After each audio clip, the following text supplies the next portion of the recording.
Tu dia. Ya bang, duduk. Rendang. Rendang sekejap lagi.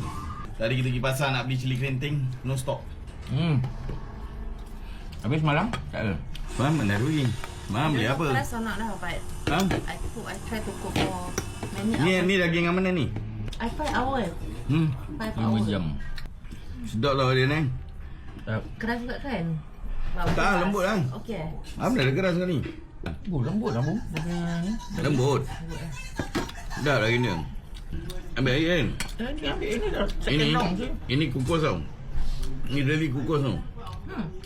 Dah masak dia kukus. Pakai daun pisang. Telur panas-panas. Dah kan? Sedap. Kalau kampung. Jual kampung betul. Jual kampung kami. Sambal goreng ni ada udang. Kau tak makan udang? Makan. Sedap kan? Sambal goreng ni baik lah. Baru tak dalam. Ini sambal goreng ini saya. Pasal baru yang nanti. Bukan sambal goreng lah. kantin. Lagi satu. Dia sendang. You keep another day. Dia become more thicker, more sedap tau. Yes. Baru dia betul absorb. Tak rasa Thank you very nice. Alhamdulillah.